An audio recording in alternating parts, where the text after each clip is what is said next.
হ্যাঁ সবাই আমাকে 12 ভাতারি বলে। এর জন্য আমি স্ক্রিনের সামনে আসছি যে আমার জীবনের ঘটনাগুলো আমি আপনাকে শেয়ার করব, বা এই যে যারা দেখবে আমার ভিডিওটা তারাও বুঝবে। কারণ আয়শা যখন শুনবে যে একটা আমি হলো 12 ভাতারি, তখন তো আর কেউ বিয়ে করবে না। সো এর জন্য আমি ভিডিওর মাধ্যমে সবকিছু বলে দিলাম যে আমাকে মানুষ এই নামে চিনে। সুপ্রিয় দর্শক বন্ধুরা, দেখতেছেন আমাদের ক্যামেরার সামনে একটি মেয়ে দাঁড়িয়ে আছে। সে আমাকে গত দুদিন থেকে ফোন দিতেছিল, কিন্তু আমি অনেক ব্যস্ততার জন্য আসতে পারি নাই। আজকে চলে আসছি গাজীপুরে একটা জায়গায়, সে আপুটার মুখে দুইটা কথা শুনবো। আসসালামু আলাইকুম আপু। ওয়ালাইকুম সালাম ভাইয়া। আপু কেমন আছেন? ইনশাআল্লাহ অনেক ভালো আছি, আপনি ভালো আছেন? এই তো আলহামদুলিল্লাহ আপু। আচ্ছা আপু, আপনি আমাকে গত 2 দিন আগে ফোন দিয়েছিলেন, কেন ফোন দিয়েছিলেন আপু একটু বলবেন প্লিজ? আপনাকে ফোন দেওয়ার আমার একটা উদ্দেশ্য, যে উদ্দেশ্যটা মনে করেন আপনারা ছাড়া কেউ পারবে না, তো এর জন্য আপনাদের কল দিছি। মানে আমি একে একে কম করে হলো 50 থেকে 60টা প্রেম করছি, কিন্তু একটাও আমাকে বিয়ে করে নাই। মানে স্বার্থ যতক্ষণ ছিল ততক্ষণ আমার কাছে ছিল, স্বার্থ শেষ তারা আমাকে ধরা দেয় না। তো এর জন্য চিন্তা ভাবনা এখন করছি আমি যে আর প্রেম প্রীতি করব না, অনেক করছি। তো এখন আমি একটা বিয়ে করতে চাই, কিন্তু তাকে ভালো মনে মানুষ হইতে হবে, যে আবার স্বার্থর কারণে আমাকে বিয়ে করে চলে যাবে এরকম ছেলে না আর কি। আচ্ছা আপু, আমি দুটো কথা বলি। আচ্ছা, আপনি 50-60টা একে প্রেম করছেন, তার মানে আপনি বিয়ে সাথে এখন পর্যন্ত হয় নাই? না। তো প্রথম বিয়ে করবেন কেন আপনি? এই মিডিয়ার মাধ্যমে বিয়ে করতে চান কেন? গ্রামগঞ্জে অনেক ঘটকের কারবার বিয়ে করতে পারেন না? মানে গ্রামের মধ্যে যদি এখন বিয়ের কথা বলা হয় তখন বলে 12 ভাতারি।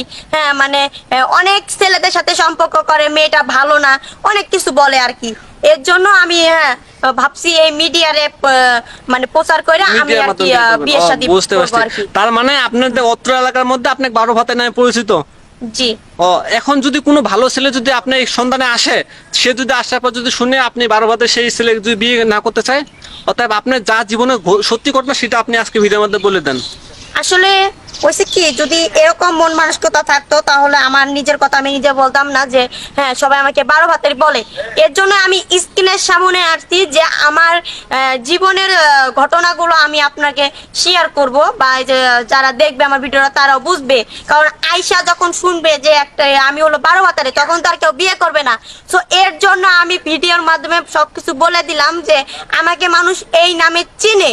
হ্যাঁ, তো যেন ওনার মনে কোনো কষ্ট না থাকে, মানে আয়শা যেন না শুনে, আমি বইলা দিলাম আর কি। আচ্ছা আপু, ঠিক আছে, বুঝতে পারছি আপনার সব কথা। আচ্ছা আপু, আপনি কেমন ছেলে খুঁজতেছেন? বিয়ের জন্য কেমন ছেলে হলে আপনার মনে হয় আপনার জন্য ভালো হবে বলেন তো? এখন আমি যতটুকু জানি, সো আমার বিয়ে না হলেও আমি 50-60টা প্রেম করছি। তো আমাকে তো কোনো ভালো ফ্যামিলির থেকে নিতে চাবে না, যেমন আবিয়ার তো ছেলে নেবে না। সো সে বিয়ে যদি করে থাকে, বউ ডিভোর্স দিছে বা বউ মারা গেছে, এরকম কোনো ছেলে থাকলে আমি রাজি আছি।